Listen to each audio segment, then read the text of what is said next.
This is Kanzenshuu, the podcast, episode 327 for the week of March 17th, 2013.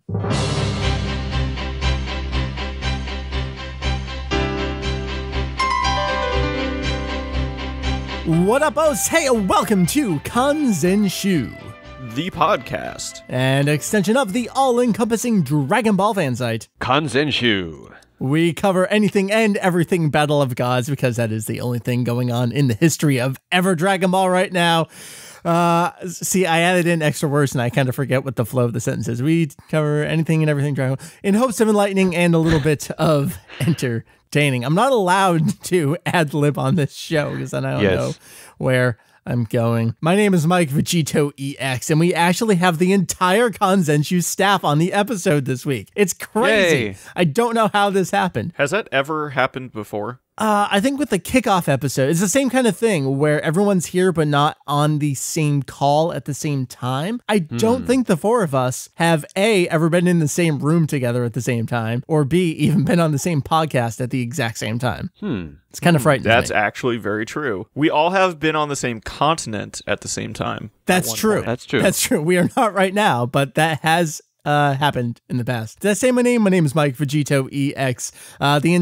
The foursome is here this episode in some capacity. Let's start with who is here with me right this second. We will start all the way over in Japan. Julian, it's Monday morning for you. You're at work again. Somehow we managed to finagle this.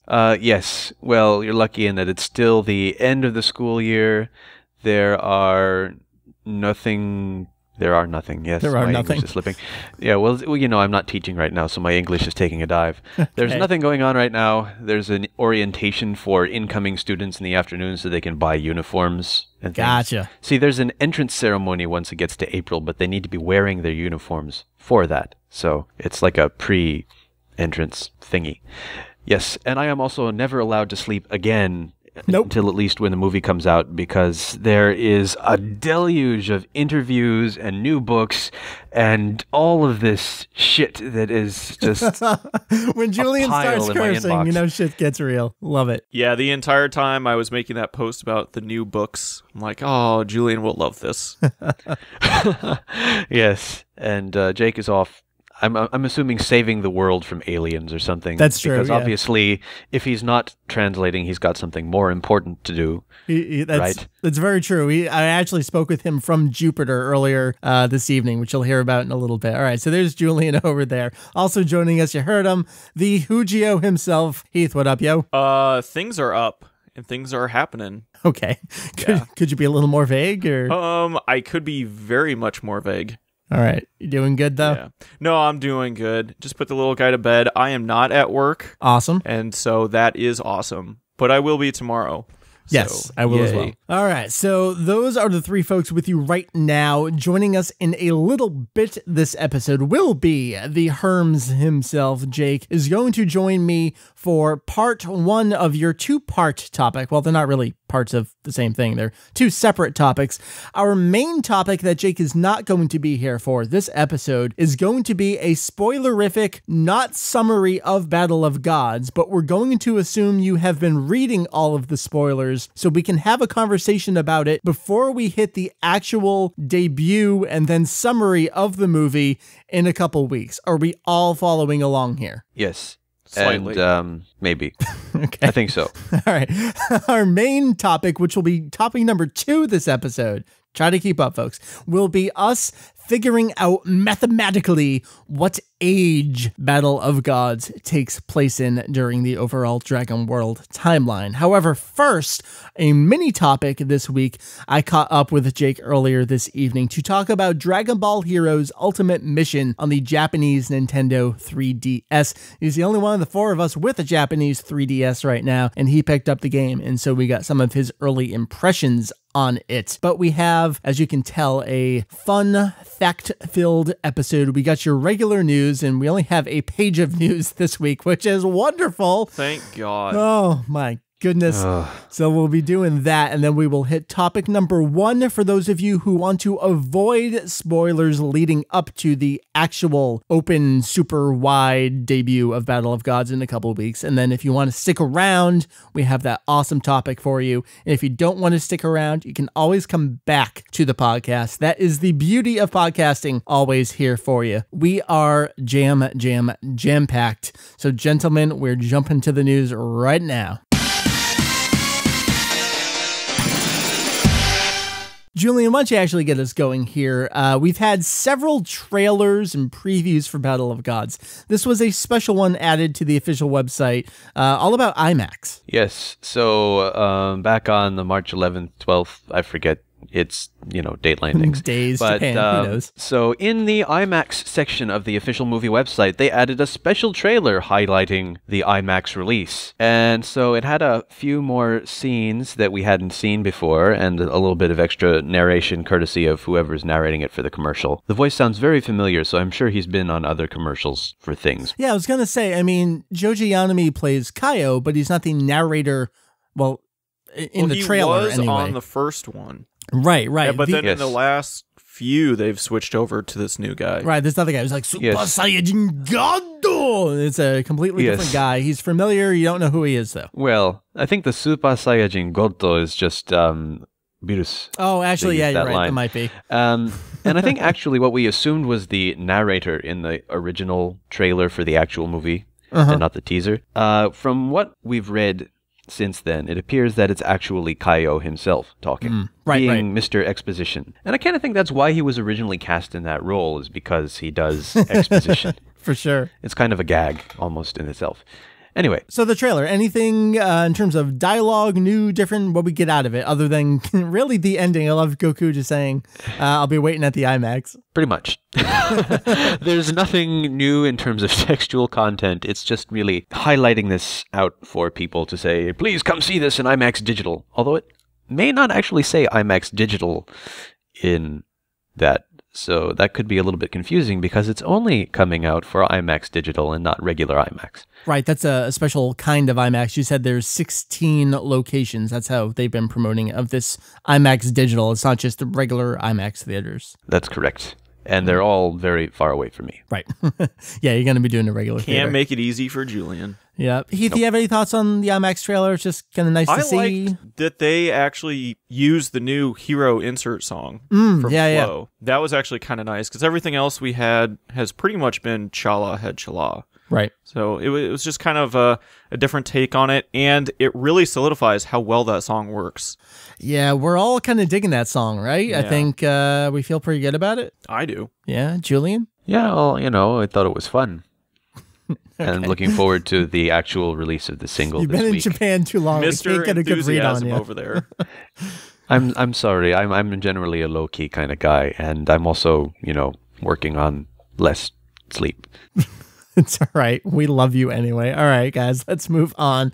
The next thing that we had was something we're really not going to cover right now because, Julian, while you were unable to secure special preview tickets, our buddy that you've actually met over there, I'm so glad. Yes, I have. K17 did finagle a preview screening ticket from, I believe he said, an up-and-coming mangaka that he...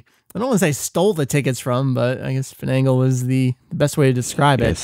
So we're not going to really get into spoilers about the movie right now, but I guess we can at least say that at the main screening there, Nozawa was there, Nakagawa was there. There were some really interesting quotes about, I guess let me just go here. Nozawa said, as long as the Earth exists, I want to keep doing Dragon Ball with Goku, to which Nakagawa commented, the words you just spoke will go down in history. So just kind of over dramatic promotions going along with it. Yes. But the big screening happened, and this was it. As we had been talking about, it opens on the 30th. We were saying last week, this upcoming week, we're going to know Battle of Gods. And guys, we know Battle of Gods. Ooh. Which is nice. So I guess instead of going into the newsy pulling things apart of this, just because it's the podcast and we have a chance to kind of reflect on things, Heath, I'll start with you. Do you feel a little bit of, this is how I feel, it's like this combination of relief, extra excitement and other emotions that I don't even know that I could put into words. Yeah, I'll address the relief part. I think a lot of it is we're all approaching the end of the month, and I think you and I had this discussion that we're just ready for this to be done. Right. I mean, Julian, more so than anyone else. Let's go over to you, man. I mean, you have done more work in the past just couple weeks than I think you've done in total since you joined me in 2003. Can't sleep. Dragon Ball will eat me. It's nuts, the amount of stuff that's been covered and produced. And you feel the same kind of thing where it's relief and even more excitement? Yes, relief and excitement and sleep deficit. And yeah, I'm looking forward to getting all of this done and out of the door so we can go back to working on actual site stuff. I mean, this is actual site stuff too, because it's a wealth of information that you will get here first and will probably be completely mangled by other sites. So please get it from us.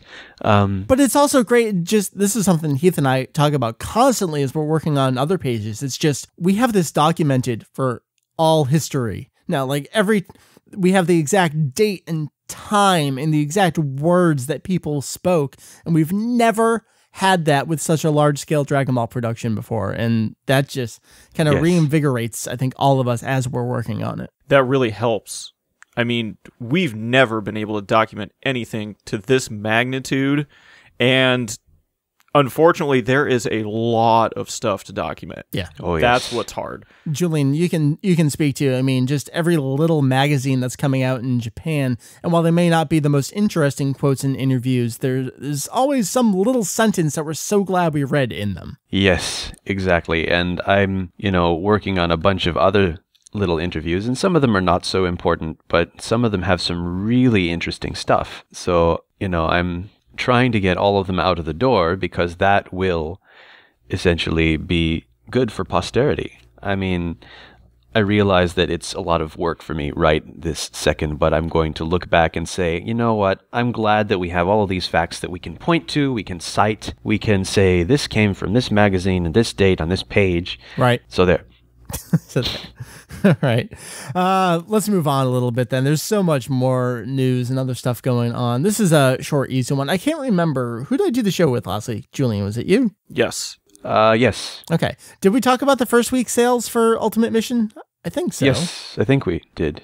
Okay, well, Probably. Anyway, here's the second week sales for Dragon Ball Heroes Ultimate Mission. Its first week, it did really, really well. It did just over 88,000 copies. Its second week, it did just about 22,000 copies.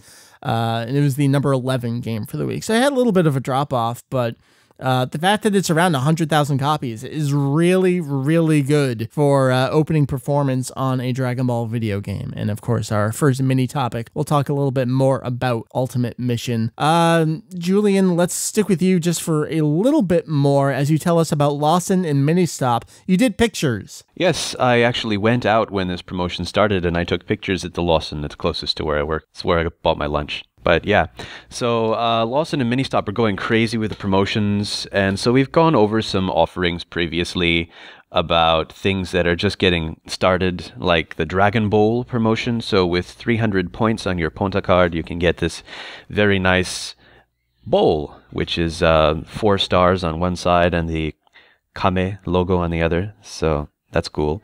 Also, starting just this past Friday on the 15th, if you bought 2 applicable suites, you could get a capsule stamp limited to 80 per location. I got one of those too. And starting also last week, they just had this plethora of limited edition Dragon Ball themed products coming out. It's kind of crazy. So I'm not going to maybe going through all of these. No, I'll pull out a couple key fun ones. Let's see. Fluffy Kintoon bread at Lawson. Makanko Sappo snack, wasabi flavor, of course. Let's see, Puff Puffu marshmallows, strawberry flavor. Let's see, Kintoon cotton candy. Let's see, Super God water, which is vitamin C lemonade. I love that one. That's such a great idea. I had that, and I did not die, so I am assuming that I am super powerful now. and just a number of little toy things. And the one that I really like from Mini Stop, actually, is the Super Saiyan French fries, which is this, it's just a French fry container, but the French fries are Goku's Super Saiyan hair. Yeah, this one's taking the internet by storm right now. People are really digging the hair. Yes, it was hilarious. And some of the bentos that are going to be coming out later on, like the fusion bento with pork and beef, and Kamehameha rice. Oh, the Genki Nama Onigiri, which has seaweed on the outside, spicy curry-flavored rice, and a soft-boiled egg in the center, which I think people on the forum were really struggling to wrap their heads around. I don't know. I guess I've lived in Japan too long because that actually sounds pretty appealing. Oh, and one-star ball Tenshinhan, which is the actual food and not the character. So with eggs and savory sauce and, yeah, rice. But yeah, it all sounds actually pretty good. And I'm going to maybe go out this week and try a few more of those items. Yeah, I want some more close-up pictures. I mean, this is the perfect opportunity with so many food puns in Dragon Ball. I'm kind of shocked that they've never gone to this extent. I guess they've never had a big enough opportunity to.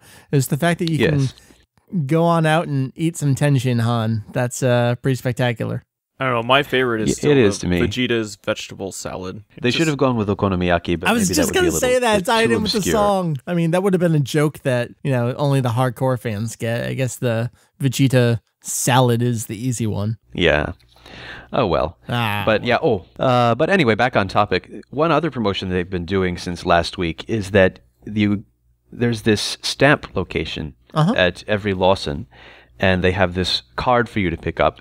And there's different characters on the stamps, so you have to go around to 4 different Lawsons and stamp the card with the character at that Lawson. And it has to be 4 different characters.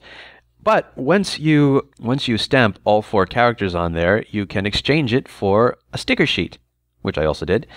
And then there's one other sticker down in the corner of that sticker sheet that you can put on a postcard and send in to enter to win a special reversible cushion, which is a Dragon Ball on one side and Goku on the other. Cool. I haven't done that yet, though. Well, good job. Keep up the picture. Yes. They're getting I also have cool 2 different Dragon bottles from KFC now. You've been eating your chicken? Yes. Oh, but the second one that I got was Super Saiyan Goku, so I got pretty lucky that second time. Very nice. But the first one was Bulma. For shame. Oh, well. So the official website posted a few midnight showings that are actually going to take place in Osaka and Fukuoka. After the midnight showing, they will then show different Dragon Ball Z movies. Each location, they're going to be doing 5 different movies depending on where you are. But the neat thing is they're going to actually be pulling out the original 35mm film, and I think that would just be so cool, especially for kids that never got to see these in theaters back in the day, maybe just have the Dragon boxes. So it's actually kind of neat that they're going to be doing something like that. But midnight showing, maybe Julian will go, who knows? Yes. Also, you have to be 18 years of age or older because of youth ordinances in the cities, so kids are not going to be going to this. But and I mean, if the movie's starting, I think one location is 11:30, the others at they're both at 11:30. 11:30. I mean, so you figure Battle of Gods we know is about 85 minutes, and then there's 5 movies after that. You're pretty much up all night watching this stuff if you want to. But Heath, why don't you give us the rundown? The first one in Osaka, I've decided that the world hates Julian. Apparently. You will get Dragon Ball Z Movie 1, Dragon Ball Z. All right, wonderful. At Garlic Jr. Great. And Mike's all on board. Yep. And we have Movie 2, The World's Strongest Guy. Okay, I'm still on board here. Yeah, and then all of a sudden we get Movie 4, Super Saiyan Son Goku. Okay, all right. So we're hitting a little low point here. We're kind of going down. Then all right. But Heath. All right. So we've hit movie 4. It cannot get worse than that. I mean, anything you put after that's kind of a step up. Well, there's a reason they put movie 13 at the end to try to get you to stay. Okay, so we got movie 13 to look forward to. Yeah, great. But in between movie 4 and movie 13, we have movie 11. Yay. Why would you do that? Why? 4 and 11. God. And not just 4 and 11, but 4 followed by 11. Yes. I mean, they might as well just send people away and say, we'll come get you when 13 is back on. Yeah, right. Well, that's your time. You get maybe like an hour and a half to 2 hours there. Take a nap. Oh, there you go. See? Bring a pillow. Wake me up when Tapion starts playing. But then when you go to Fukuoka, we actually get a pretty good set list on this one. We get movie 3, movie 5, 6, movie 9, and movie 12. That's all a good of which selection. Fall into a very, very good category of movies I like. Yep, very nice. Okay. It's just really random. Like, they must really hate Osaka for some reason. I'm sorry, Julian. So you won't be going to this, Julian. But I will be seeing the movie that next day on the 30th, if I can. Yep. All right, then. So, all right. No, barring any emergencies, but I think I'll be able to do it. Excellent. Now, Mike, I think you have to take the next bit of news. Oh my God, this is like squeezed to the extreme. Can I just say, the first time I noticed this, I don't know why, I just happened to get on Facebook, and Mary had posted this. That is the first place I saw this. I was like, wait, holy shit. I ran to Twitter. Yep, there's Mike. The expected response, I assume.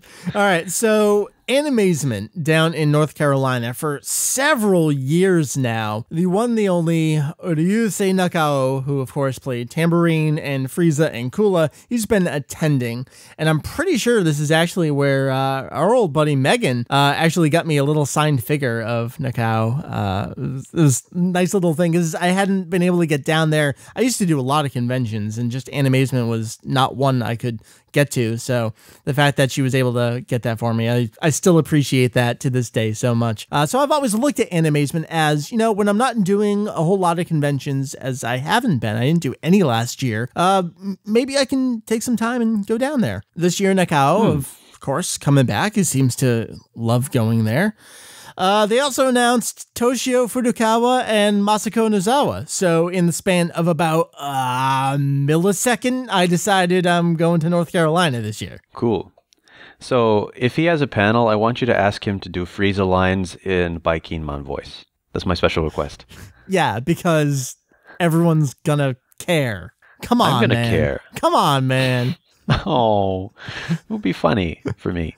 This is pretty monumental for Masako Nozawa to come over and do a convention. I'm not entirely sure she's ever been to a North American convention. I'd have to go back and really fact check that. I know obviously Nakao has been, and Furukawa I'm pretty sure has been over here. Yeah, he was just in Seattle. Was it last year or 2 years ago? I know that for sure. Right. Oh yeah, of course he has, because our buddy Drabaz got us that 300th podcast episode introduction. Yeah, does your podcast start with an introduction by Toshio Furukawa? I didn't think so. That was so awesome. Good times. Masako Nozawa, I mean, of course I'm going. The end. I'm fairly certain she's never been to I don't the think US. so. At least not for a convention. Someone commented that she's been to Japan Expo in France, which I feel like makes a little bit of sense. France is huge, and that's certainly an easier trip than the U.S. So yes, especially to the East Coast. Let's hope she doesn't get put off too much by the convention environment, shall we? I've never been to Animazement. I hear that it's very low key and very awesome, so I'm looking forward to heading down and covering all the guest panels and just all that stuff. We will, of course, get photos and quotes and transcriptions, and I will be a busy worker bee, but I will also be in fanboy glee. Just this aura will be around me the entire weekend. Over under on getting Frieza and some of the Son family to record introductions to the podcast? Yeah, we'll see. Well, I might just faint on the spot before I can request anything. Yeah. You got to get close to her first. Yeah, right. That's true. Like, sir, I'm sorry. You're sweating profusely. You're shaking. You cannot come over here. Just send Mary. She can't say no to Mary. Mary has pretty much the same reaction I do right now. I mean, this is, we're incredibly excited. I mean, for all of us, this is basically the sounds of our life right here. I mean, yeah.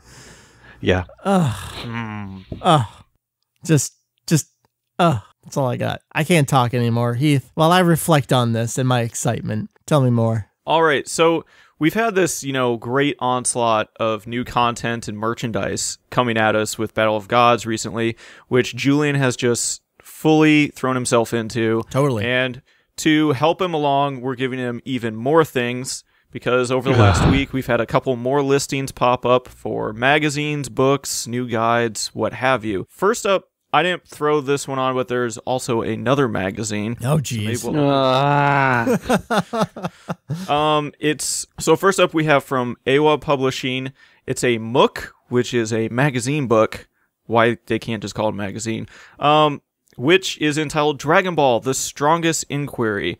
It kind of, I don't know why they're doing this, but it details every battle from the Dragon Ball Z TV series. You can pick that up from Amazon Japan. It just came out this last week. It's only 840 yen. It seems like it's pretty thick. From what I remember, it's like 240 pages or something like that. Yeah, pretty good size. So, and then the other one that came out that I didn't include in this post was called Dragon Ball Super Inquiry. Not quite sure what's in this one, and it's from a different publishing company. So you can look it up on Amazon Japan if you'd like to. And then later next week, Shueisha will be releasing what a lot of people had pointed out on the forums, and I'd seen on other sites, and nobody really knew what it was. But on Amazon Japan, it was just called Dragon Ball Z Battle of Gods Magazine. A lot of people didn't quite know what it was going to be, but Shueisha's official website has confirmed that it is actually the official movie guide.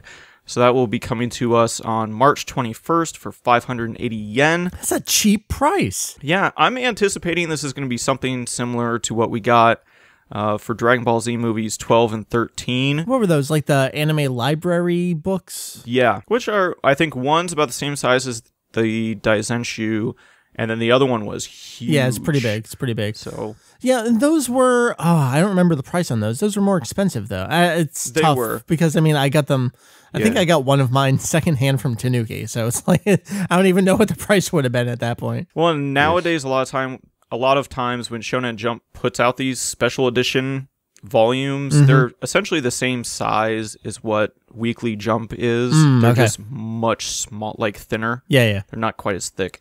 So I anticipate Julian will have fun picking this up. Yes. You guys aren't? No, we will. You'll probably pick it up first. You'll get it before us. Oh, okay, yeah, that's You can walk down the street and get it. I have to wait for Amazon Japan to ship it to me. Point taken. Which is always fun. And then finally, Mike and I went back and forth on this in the update, but when it was first revealed that the new Kanzenshuu line of guidebooks would be coming out, a lot of people right away noticed, hey, we're missing the art book, the complete illustrations. Yeah, I mean, you go back to our original math on that, and I think we all immediately just said, well, just subtract number 1 because it doesn't count here for info. Which is kind of weird because it's what they're calling a revival of the Kanzenshuu guides. So you would think if they're reviving all of them, it would be included in some way, right? Well, apparently it might be, we're not quite sure, but a listing has popped up on Shueisha's official listing website for a Dragon Ball Chogashu, which is a super illustration collection. So instinctively, we're kind of assuming that's what this is. However, it's not distinctly listed under the Kanzenshuu collection as all the other ones, but I anticipate it will be filled with Toriyama artwork, just like we've seen before, although updated with some new things. It's also the exact same size as the Kanzenshuu and the Kanzenshuu, which is a B5 size book. And that comes out May 9th, which I believe is the same day Kanzenshuu 4 comes out. Interesting. Now, here's the thing. 3,800 yen is actually pretty expensive compared to stuff. Yeah, because all the other Kanzenshuu have been around 2,200 yen, 2,300 yen, somewhere in there. So I'm guessing there's a lot of colored ink going into this one. Yeah, I guess that would be the main thing. There's just the color, but also probably we're hoping maybe expanded pages. Guys, what do you think? Could this be a combination Kanzenshuu 1 plus something like Golden Warrior? Suppose it's possible. Possibly. That's not all Toriyama, though, Golden Warrior. Well, it's none Toriyama. It's all anime related, essentially. Right. Yes. From that's Nakatsu, Maeda, that's Yamamuro. Yeah. So, I don't know. They could kind of expand, but there's a lot of stuff that was included in Kanzenshuu 7. A lot of the things that he did. Yeah. Good point. That weren't included in Kanzenshuu 1. So some of those could be thrown in. I'm sure he's done. You know, we've seen him do other things since then. Maybe they'll throw in a 50-page interview. I don't know. Oh, that would be good, actually. No, it would not. Never mind. I take that back. I forget I ever said that. But what was I going to say? Oh, yes. But the fact that they're not including this in the main Kanzenshuu series, do you think maybe they're angling to market this perhaps to other publishers as a way of having them publish it without, necessarily doing the rest of the Kanzenshuu, for example? Or maybe this is aimed as well at the Japanese market, so people can just pick this up without feeling the need to buy the rest of the Kanzenshuu volumes. Oh, it doesn't look like it's numbered. You talking about marketing this internationally? Like, hey, Viz, is this something you want to put out? Because as we noted, Kanzenshuu 1 is the only Kanzenshuu that got a North American release. France got Kanzenshuu 1 and Kanzenshuu 7, which is kind of an interesting combination of stuff there. I guess get the best of both worlds, and such as illustrations and information. But is that where you're getting at, Julian? International? Well, by being out of series, it means that people feel less inclined, like they have to do the other books, fans Which get less. Was my first thought, because this is something now that they can market to just about everyone. So maybe you don't want to buy all these information guides, but if you pick this up, it's essentially just an art book. And that's so much easier for the international folks. I mean, Viz Kanzenshuu 1 was as easy as it's going to get. Well, I guess that's one thing that just popped in my head, but all the Kanzenban artwork, things like that. Right. I mean, we've had him do quite a bit since then, so I don't know.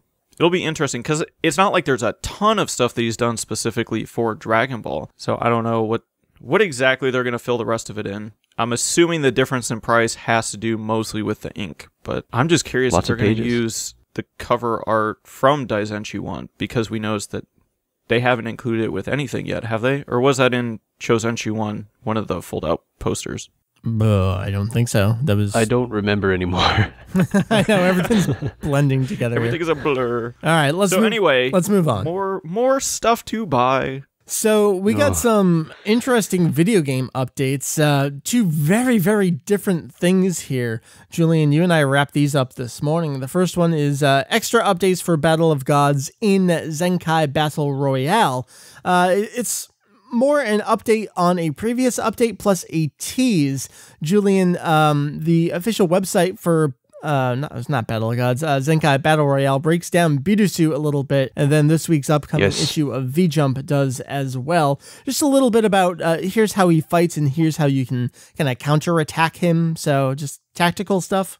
Yes. So basically, he's really fast, right? And he has a finishing move that covers basically the entirety of the playing field, so it's nigh impossible to dodge. So how do you counter against something like that? Well, first of all, there are special areas that you can apparently get him into, which causes him to slow down for a certain amount of time. And I guess you can probably attack him during that point. And there's also apparently a way through additional input, and we don't know exactly what that means, but we kind of assume extra button presses or something. And just like mash all the buttons. Yes, so that causes his special attack to explode in midair before it hits. So by doing that, perhaps you have a chance, I guess. But if that's not enough, apparently next month's issue of V-Jump, so not the one that's coming out this month, but the one that's coming out next month in April, will tell us about the Super Saiyan God. Julian, you translated this. It says, in order to win against Bidusu, one more God enters the Zenkai fray. All details will be revealed in the super large June issue of V-Jump. This is the God of the Saiya. I like how they say we'll reveal it next month. Next month. But basically, this is what we're talking about. Right. And everything is like in the next super big issue. Julian, have they actually, because you've been picking them up every month, are they actually bigger than they have been lately these last couple of months? I think they're all just the super large issue. I have not seen an issue not described like that since I started picking up V-Jump. It's super large with information. Gotcha. I just assumed that as they were hitting this March, April time frame that they were pumping extra stuff into them. I haven't been ordering them since you've been picking them up just on your way to work, so I haven't actually seen them myself. Yep. All right, well, more coming to Zenkai Battle Royale. Is this where we just insert the usual spiel of great to see continued updates, still waiting for that home port? Pretty much. Yeah, pretty much. Okay, let's move on then. Julian, why don't you tell me Tap Battle? Yes, so upcoming May 2013 issue of V-Jump, which comes out Thursday this month, and enterprising people on the internet have seen fit to leak information. But anyway, there's a new game coming out for not a console, but the Android and iOS mobile platforms. So those of you with smartphones, maybe some tablets, could have some fun with this. This is Dragon Ball Tap Battle. So you can control the action directly by touching the screen in what they market as Touch Battle in the promotional text. So we don't actually know much about it other than what the blurb says, but it's going to be available for Android 2.3 and higher next week on 25th of March, and at iOS at a later date. And it will cost 350 yen. So of the 4 Kanzenshuu folk, 3 of us are iPhone sheep. Heath, you're the only dude with an Android device, so this is your beat, man. All right, assuming I can put it on a US Android. Yeah, I don't know. Have you tried toying around in international stores? Yeah, I believe you can. So okay. I will look into this. All right, we'll see what we can do. I will tap my way through it. All right, you're going to be doing your first video game review for the site. Are you excited? Yes, I'm super excited. All right. Yeah, we don't know a whole lot about this, despite the fact that it's coming this week. It's kind of crazy. All right, no one else thinks it's interesting at all, so Heath... I told you I am super excited. All right, I guess I just thought that was clear. Take you at your I think word it's pretty cool. All right. And then, Julian, I guess you and I will pick it up later on iOS. At least you will, the Japanese release. And I don't know, maybe we can be enterprising ourselves and share iCloud logins or something. I don't know. We'll figure it out. I don't know. You two fight to the death here. Who's going to take the last thing? This is one of those news/content things, which is always a weird area to fall into. So I guess I'll handle this since I picked up the issue of Jump this morning. But so we have this ongoing one question at a time interview thing in the pages of Jump with Akira Toriyama. So one question per week. And so we've had 2 issues so far with questions that cover the design of the God of Destruction as well as his involvement with the script, how he came to be part of the staff, basically. Well, how he came to work so closely on the film anyhow. But this week he talks about the placement of the film in the timeline of the series. Why it's there. Well, Julian, we really enjoyed your Japanese last week, so I think we're going to do the same thing this week. You get to play Toriyama in Japanese and in English. So, yes. Toriyama-sensei, why did you choose this period? Manga 最終話では結構みんな年を取った状態で書いてしまったなと思ったのです。ベジータにヒゲ生やしちゃったし、そこでみんながマックスまで強くなってるの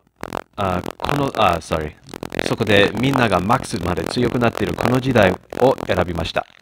魔人ブー編の数年後でパン誕生以前ですね。The fact is, I thought, man, I really made everyone old in the last chapter of the manga. I even gave Vegeta a mustache. So I chose this period because everyone had got to maximum strength.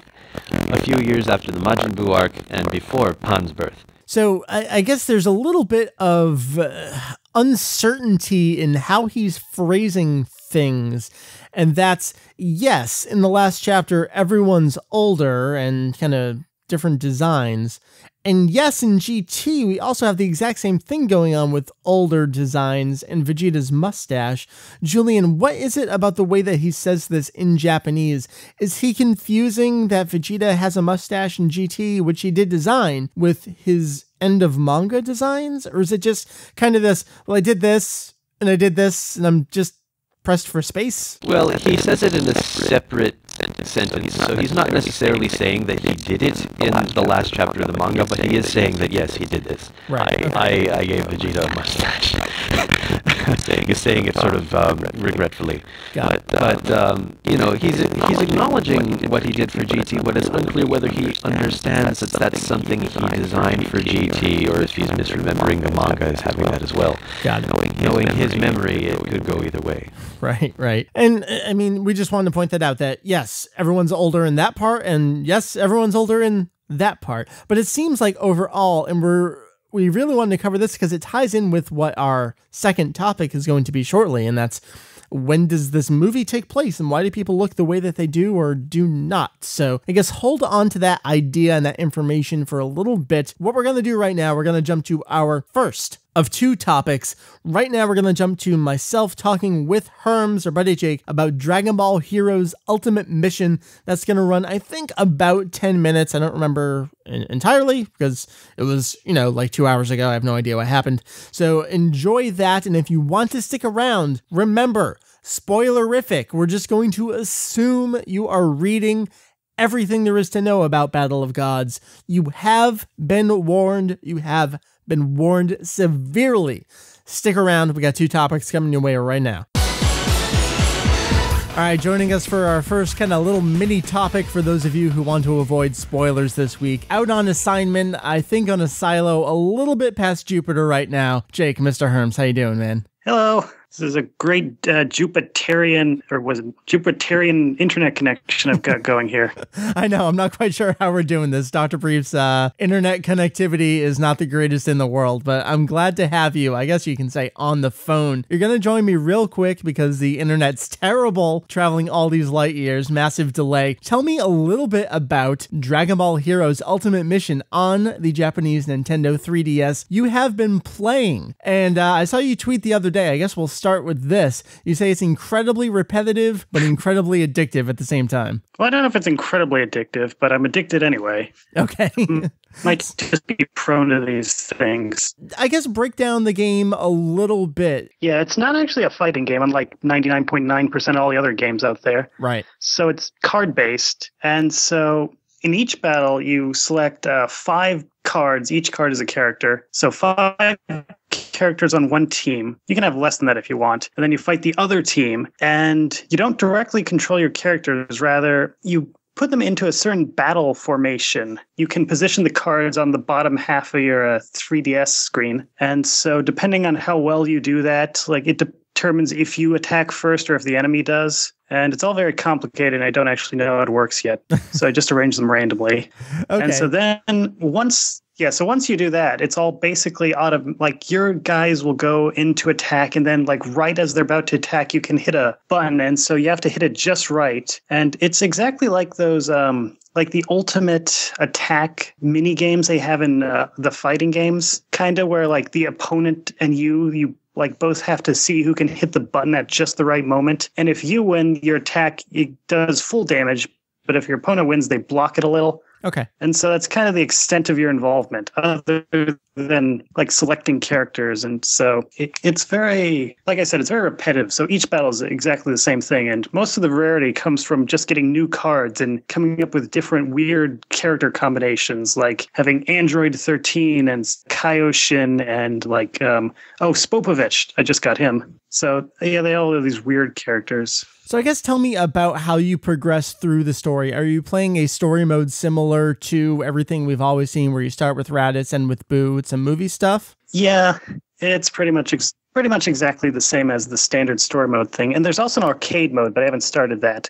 Okay. And so it's like this little map kind of thing. So, okay, first off, the basic story mode screen is divided by story arc.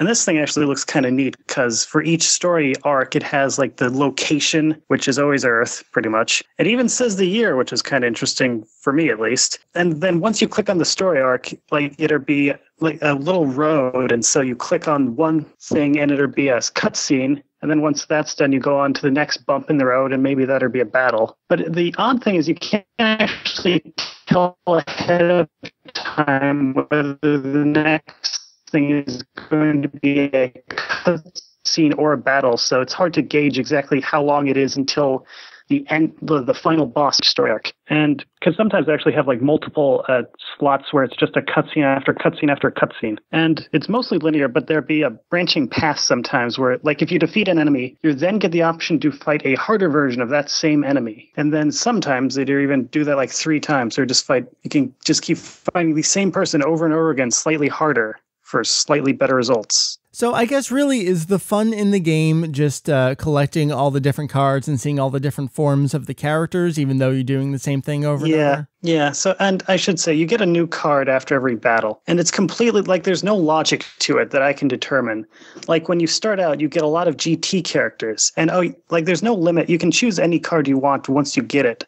So, I'll be going through, like, the Cyan arc, and I'll have teams composed of, like, GT characters, mostly. But you're always stuck with, they'll give you, like, 1 or 2, maybe 3 characters you have to use who are appropriate to that point in the story, and then you just add it on your own, like to no more than 5, like I said. And then, okay, so once you, like for each of these story arc sections, there'd be a final boss. And once you've beaten him, there typically be there'd be side branches that open up where you fight generally like the movie villains. Like, so I think for the Namek part, once you beat like Ginyu or whatever, you can go and fight Slug's henchmen. Got it. And so you just have to kind of backtrack and then go up like a different route through the map. Okay, that actually sounds kind of similar to the old days with Budokai 3, where once you went through it the first time, you can kind of do those side paths and then go off and fight Kula instead of fighting the other ones. So I guess it's kind of the same question I asked as before. Is that really the enjoyment, is just collecting all the cards and then doing these side paths to do the different parts of the stories, or anything else you're getting out of the experience? Yeah, I mean, I guess I haven't been too fair. Like, there's a little more to the battle system, but okay. Oh, I didn't mention the robot. You get your own robot helper. Okay. And who's basically based off Gil. But you can equip him with different parts. So he'll have like an attack form or a defense form.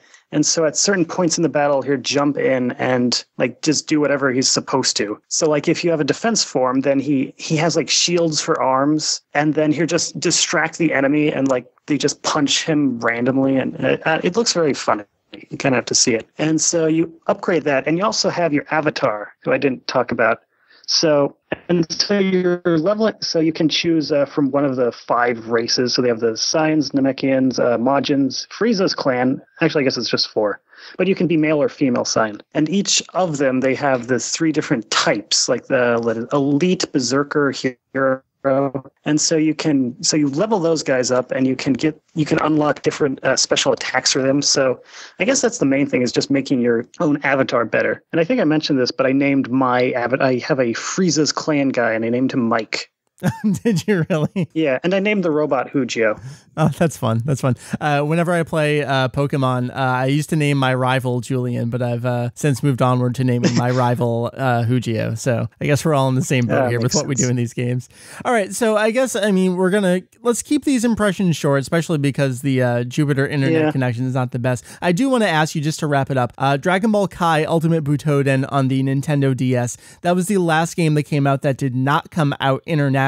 You were able to import that because the DS was region free, so those of you keeping up did get a chance to get it. Ultimate Mission here is Japanese only on the 3DS, and the 3DS is region locked. And with Heroes being this Japanese only arcade machine and Ultimate Mission being this Japanese 3DS only game, the big question is, are we missing out? We feel like we're missing out. We see all these cards coming out. So, Jake, I guess the final question for you, at least for right now, with your early impressions, is just that. Are we missing out? I wouldn't lose any sleep over it. Okay. I mean, it's a fun game, but because it is just the handheld ports. So maybe if you go to the actual arcade and have actual cards, it's a different experience. But right, sure. I mean, it's a fun just distraction, but there's nothing. Ultimate Butoden is a lot better than this, I'd say. Right. I mean, you're talking 2 completely different genres at that point. I mean, it's full That's true. fighting game versus cards. So really, the thrill of it is probably the thrill of collecting the cards for the arcade version. And here it's just, you kind of get everything, so there's no investment beyond just the $60-ish price tag here. Yeah. All right. Well, your connection keeps fading in and out. You've become Robo Jake at this point. So I do want to thank you for hopping on. I know it's been difficult, but we appreciate getting your impressions on the game. Well, always glad to help out, I guess. Good. Do you have anything you want to toss out to people? As I know you haven't been on the show in a while. So any message for the listeners? Let's see. Always wear clean socks. All right. There you go. All right, Jake. Appreciate it. We'll talk to you soon. Okay. See ya.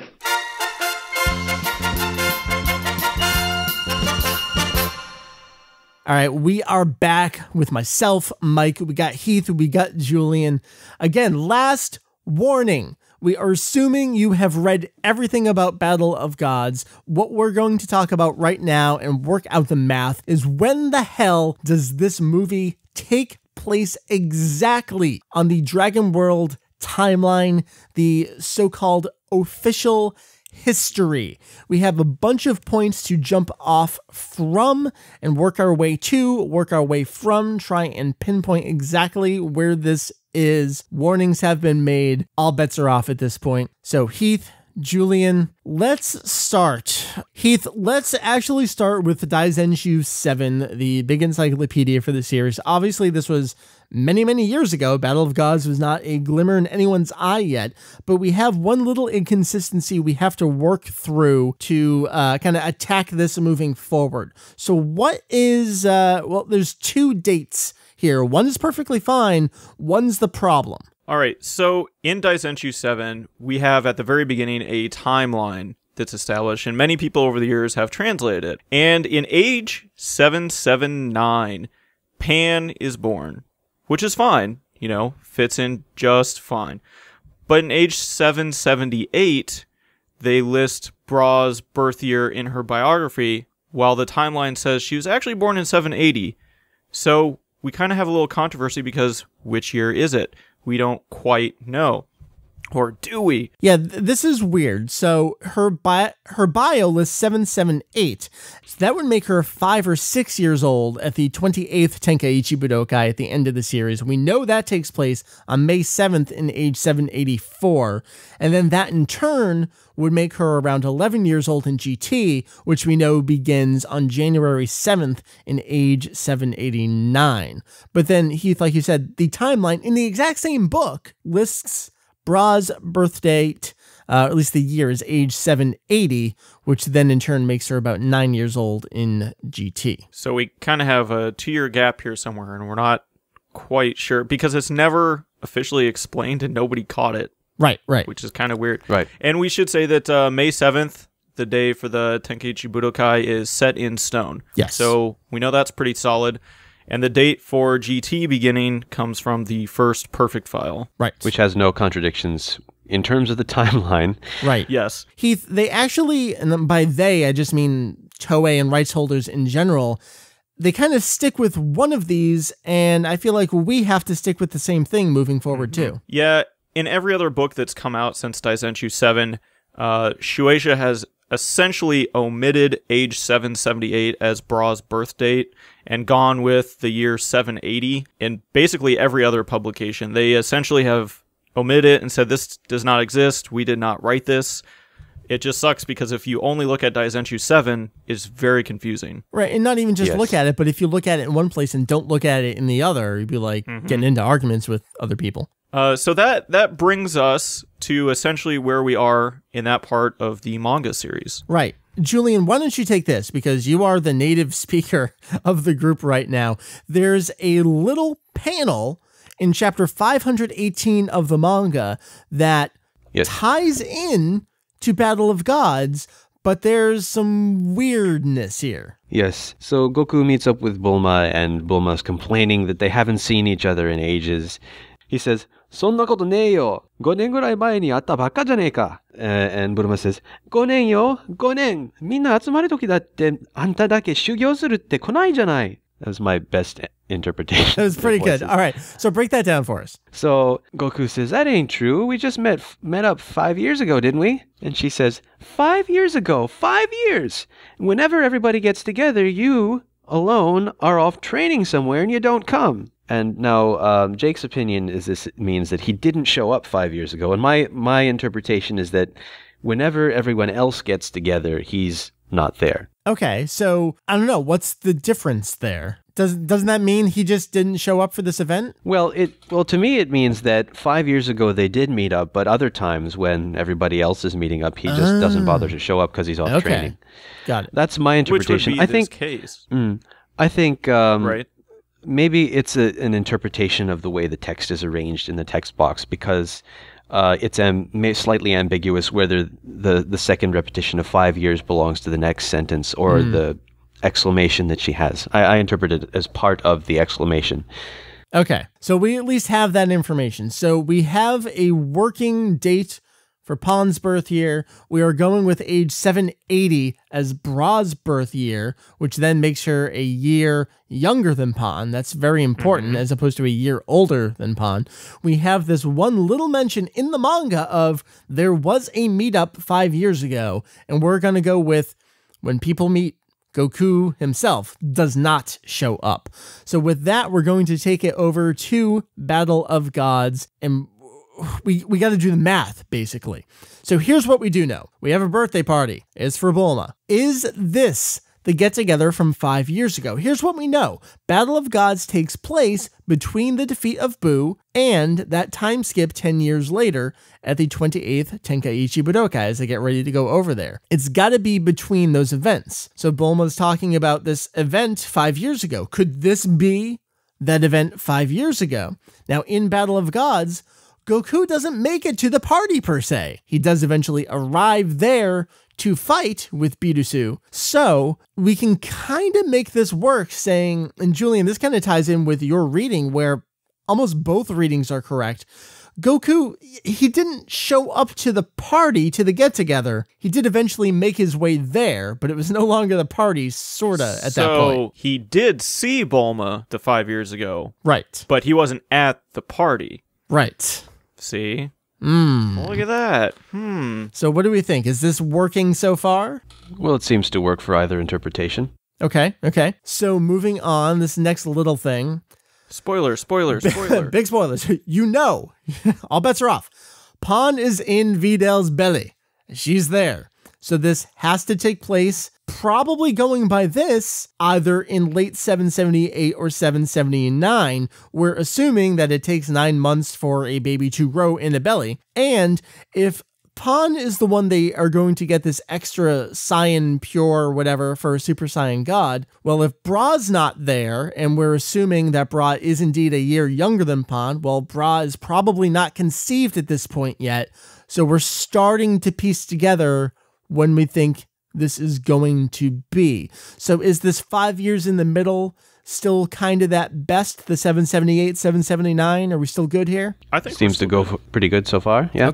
Okay. The next point. Tarbell is mentioned in Battle of Gods. Now, he's not mentioned exactly by name. So when they're talking about we need to get these 6 Saiyans, is it Bulma's that's like, hey, don't you have a younger brother? And I think the response is like, oh, he's off in space and I don't even know where he is. So you don't actually hear Tarbell's name mentioned, but that's an obvious reference to the Jump Super Animator special. This means Battle of Gods has to take place in whatever continuity you want to take this or put it in. It takes place after the Jump Super Animator special. Okay, so the defeat of Buu is on May 9th in age 774. We have an exact date for that. The Jump Super Animator special is said to take place 2 years after the defeat of Buu. So that's sometime in 776. So Battle of Gods has to take place after 776. If we're going with this time frame of 778, 779, this still works, right? Yeah. Yes, I assume so. based on math. Based on math. And we're all following the math here, right? I think so. Yep. Okay. So we've got all of these things right now. 5 years ago, Pon is in the womb. Bra's not mentioned, so she's probably not conceived. After the Jump Super Animator special, it has to be either mid-age 778 or early age 779 for Pon to still be born in age 779. Right. Assuming it takes 9 months. Right. So we're pretty good here, right? We have our so answer. So far, maybe. All right. So there's one contradiction. Who wants to take this? Is there just one? But anyway, there's there to start with for our contradictions. Beerus specifically asks upon his awakening if planet Vegeta was destroyed while he was asleep. And why, yes, it was destroyed. But if his nap was 39 years long, as per the Oracle Fish's prediction, which was made 39 years ago, apparently before his nap, and planet Vegeta was destroyed in age 737, the same year that Goku was born, that would mean it would have to take place in age 776, and that's the same time as the Jump Super Anime Tour special.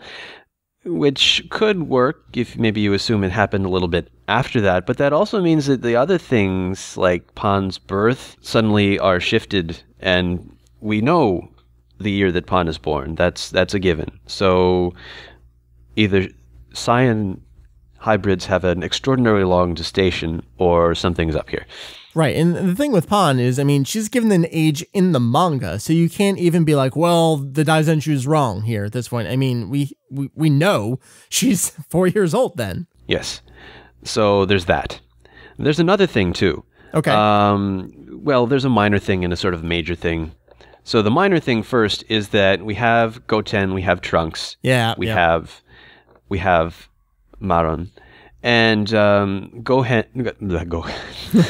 I said Gohan and Goten at the same time. So Goten should be, about 11 or 12, and Trunks should be 12 or 13 at this point, I think. Right. And then at the same time, you have Maron, who should be, around 7 or 8 years old. They don't look it. Right. Now, again, at least for Goten and Trunks, they have their father's genes, and while Gohan aged more like a regular human, it's possible that they just stay tiny until they suddenly shoot up in their teenage years. Right. I mean, we saw that with Goku himself. He didn't grow up until the 23rd Budokai. Yes. And Maron doesn't have that excuse. Right. Her father is really short. We know that. But we also know at the end of the series that she takes after her mother in terms of height. Mm-hmm. And she really shouldn't be less than 3 feet tall at 7 or 8 years old. So, Julian, I guess to start answering this takes it out of universe a little bit, but Toriyama, we talked about this, comments on, well, I wish I hadn't made everyone look so old. But at the same time, when you're young, you age differently from just getting old. Yeah, you know? Yeah. I mean, it is Toriyama, so his art style varies quite a bit even within the series. I mean, we can talk about how Dende is a child. This is awful. He's a teenager, then he's a child again, and then he's an adult. Yeah. But, there's one other thing that we can talk about as well. Sure. And the character of Mai. So those of you who don't know, the Pilaf gang has accidentally been turned into children because Pilaf mused out loud that he can't well rule the world while he's like this. So everybody should be back to their youth, and the dragon granted their wish and made them children. And I think that's maybe the first instance in which the dragon granted someone's wish according to what they said rather than what they meant, they intended. And that's actually fun on two levels. One is, well, that's what Piccolo Daimao had essentially asked for, was to restore his youth. And it's interesting that Shenlong kind of gave him what he wanted and didn't give Pilaf what he wanted. And I don't think this is where you're going, but if you wanted to tie GT in with this continuity, well, why is everyone old in GT when they've been made into children here? Right.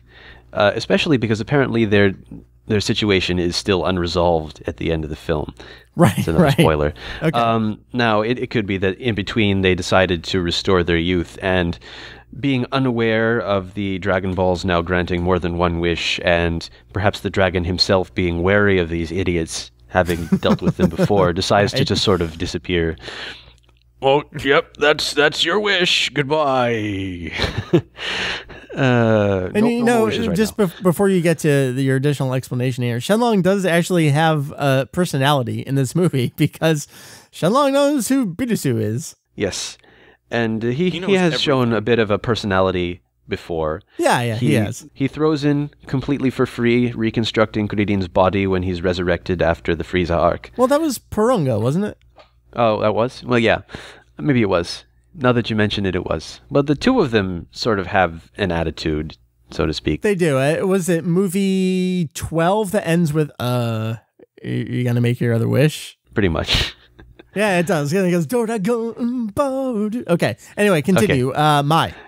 So, yes. But Mai, while she's still a child, through a complicated series of events, which, I don't know, we've thrown out a lot of spoilers as well. But keep going, yep.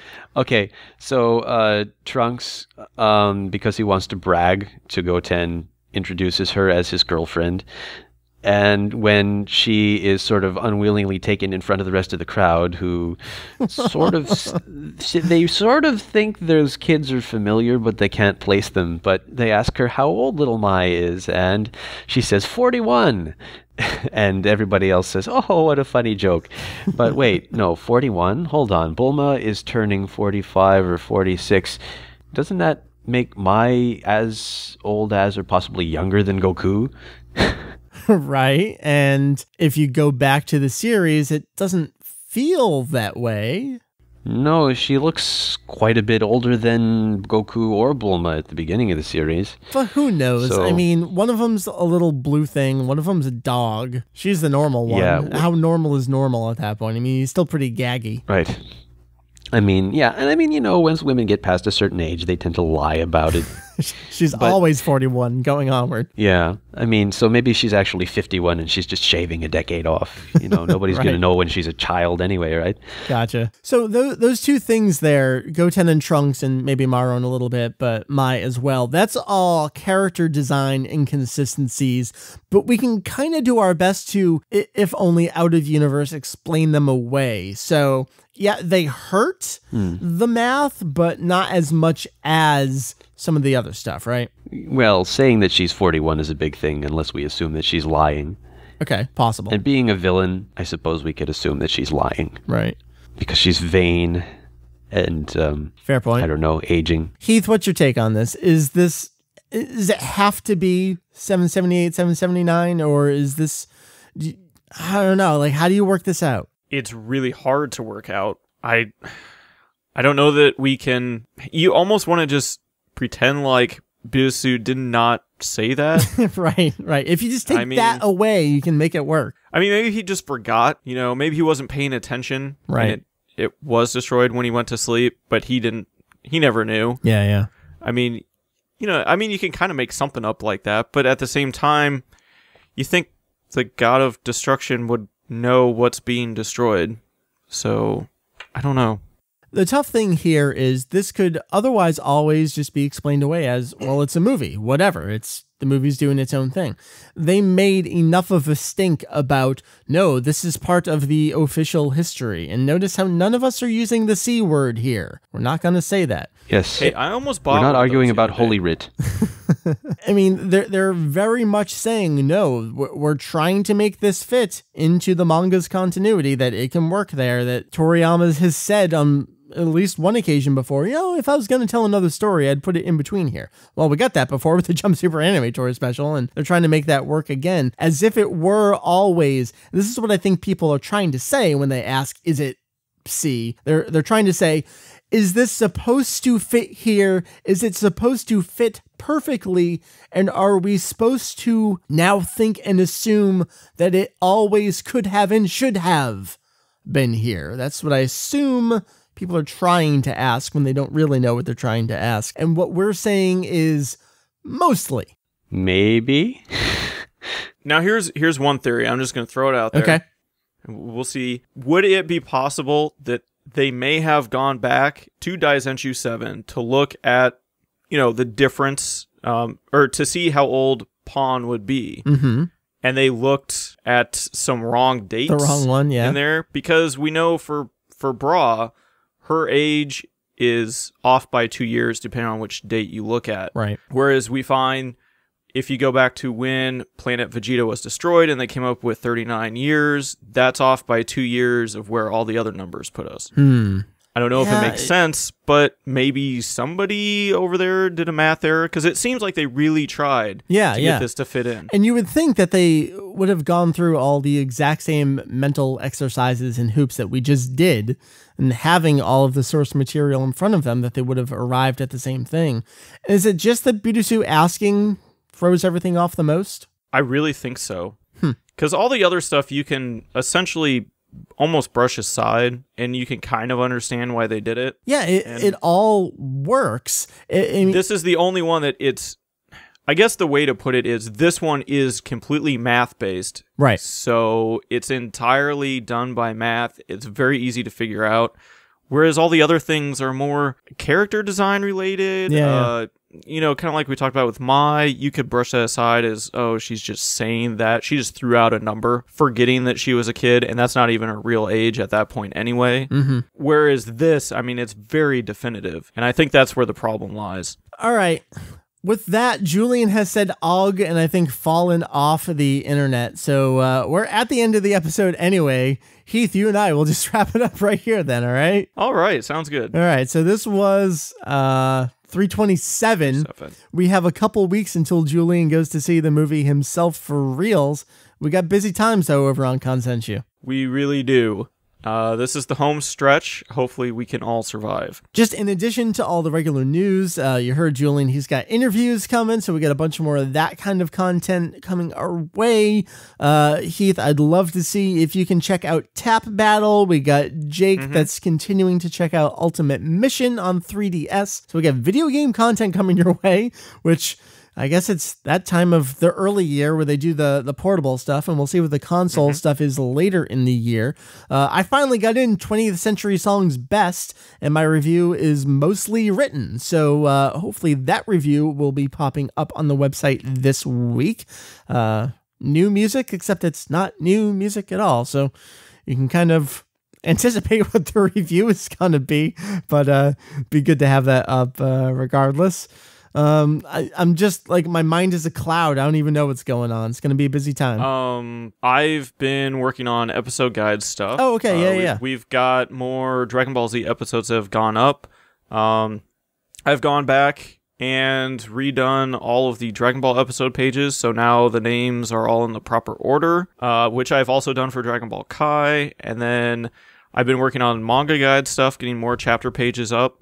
And Julie and I have somewhat on and off been working on more movie pages, trying to get that done. And so we're kind of hitting some content, but it seems like it's just getting way overshadowed with everything else that's going on. I know, I hear you. I actually did a bunch of little cleanup things, and I don't even remember what section it was because I got distracted by other things. I couldn't even tell you what work I did this week. I don't even remember. And that's just, part of the course right now.